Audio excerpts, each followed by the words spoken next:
Iya. So itu saja yang saya dapat. Iya.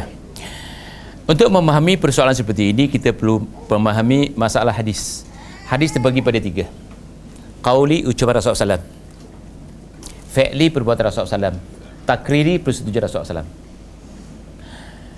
Kalau Rasulullah SAW masih hidup, apa yang dilakukan oleh sahabat, persetujuan Rasulullah SAW itu hadis takrir.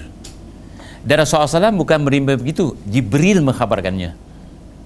Okey, bila Bilal mengerjakan solat sunnatul wudu 2 rakaat setiap kali berwudu, itu kan Rasulullah SAW masih hidup. Bila dipersetujui Rasulullah SAW dalam kaedah hadis, itu namanya hadis persetujuan. Dan persetujuan Rasulullah SAW adalah persetujuan Allah. Jibril akan mengkhabar kepada Rasulullah SAW bahawa ini adalah amalan syariat Islamiyah. Okey. Bukan itu saja sebenarnya. Ada seorang sahabat, apabila dia solat sunnah, rakaat pertama dia baca kul ya ayyuhal kafirun. Rakaat kedua dia baca kul huwallah. Apa kata Rasulullah SAW? Sahabat ini kenal Tuhannya. Sebab apa? Kul ya ayyuhal kafirun la a'budu ma ta'budun. Ini adalah menolak orang-orang kafir, menolak yang disembah oleh orang kafir.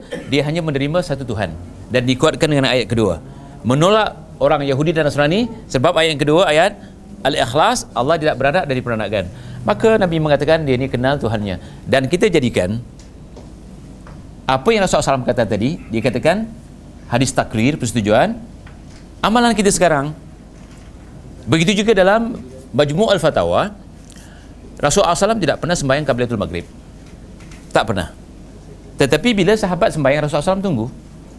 Sehingga kata Ibn Taymiyah, itu bukan sunnah, itu hasanah. Maka perbuatan seperti ini kita katakan itu adalah hadis takrir. Hadis apa namanya? Hadis takrir, hadis persetujuan Rasulullah SAW. Tetapi setelah Rasulullah SAW wafat, kita pakai kaedah Imam Syafi'i. Lihat kata Imam Syafi'i. Kata Imam Syafi'i, al-bid'atu ihdathu ma lam yakun fi ahdi Rasulillah SAW. Dikatakan bid'ah, kata Imam Syafi'i, sesuatu yang berlaku tak pernah berlaku di zaman Rasulullah SAW. Sesuatu yang terjadi tak pernah berlaku di zaman Rasulullah SAW. Ataupun la dalila minas syara', tidak ada dalil dari syara'. Jadi dikatakan bid'ah tak pernah berlaku dalam Rasulullah SAW. Apa saja yang berlaku dalam Rasulullah SAW, maka tidak boleh dikatakan bid'ah kerana Rasulullah SAW masih hidup.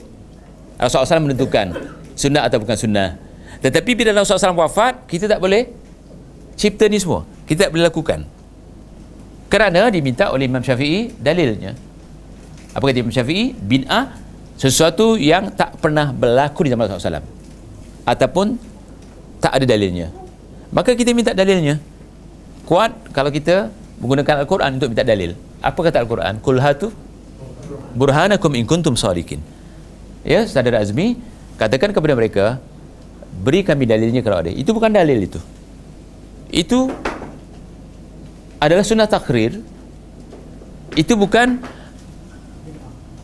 bid'ah hasanah, tidak ada bid'ah hasanah.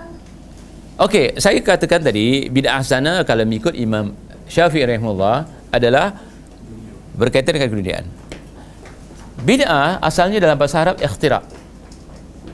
Ikhtira' ciptaan. Ciptaan ada dua. Satu ciptaan urusan dunia dan satu ciptaan urusan agama. Kita tidak perlu ciptaan urusan agama kerana agama saya baca ayat tadi, al-yauma akmaltu lakum dinakum wa atmamtu alaikum ni'mati wa raditu lakumul Islam madinah. Ini dalil paling kuat. Allah mengatakan hari ini aku sudah sempurnakan agama kamu, sudah cukupkan nikmat kamu dan menerima Islam sebagai agama kamu.